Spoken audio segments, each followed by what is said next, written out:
डोणगाव ते आरेगाव दरम्यानच्या 4 किलोमीटर रस्त्याच्या कामाला मंजुरी मिळून 3 वर्ष उलटली तरी काम पूर्ण झालेले नाही.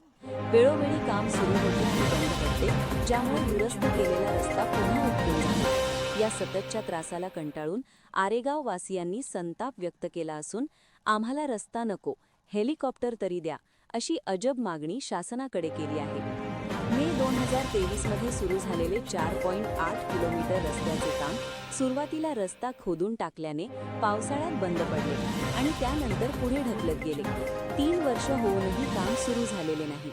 यावर कोणी आंदोलन केल्यास ठेकेदार थोडाफार माल आणून काम सुरू झाल्याचा केवळ देखावा करतात. नुकतेच आरेगावपासून खड्डे बुजवण्यास सुरुवात केली, परंतु 2 दिवस खड्डे बुजवले, परंतु काही खड्डे अजून जशी ते तसेच बाकी आहे. पुन्हा खड्डे बुजवणे काम बंद केले असून रस्त्यावरील धुळीमुळे परिसरातील व्यावसायिकांना मोठा त्रास सहन करावा लागत आहे. अनेकांचे व्यवसाय बसले असून काही लोकांना दम्यासारख्या आजारांना सामोरे जावे लागत आहे. व्यावसायिक व रहिवासी एअर फिल्टरची मागणी करत आहेत.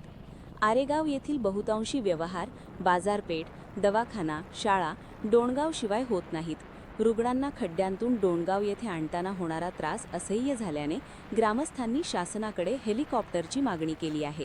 या रस्त्यावर संत गजानन महाराज मंदिर, कृषी उत्पन्न बाजार समिती, ओलांडेश्वर मंदिर, सहकार विद्या मंदिर, आदर्श विद्या मंदिर, फकरुद्दीन अली अहमद उर्दू शाळेकडे जाणारे रस्ते आणि रेहमतनगर, खोलेश्वर मंदिर परिसर, आस्था नगरी, कळसकरवाडी, शिक्षक कॉलनी असे अनेक महत्त्वाचे रहिवासी भाग आहेत, ज्यांना याच रस्त्याचा वापर करावा लागतो. स्थानिक प्रशासनाने या गंभीर समस्येवर तातडीने लक्ष देऊन नागरिकांना दिलासा द्यावा अशी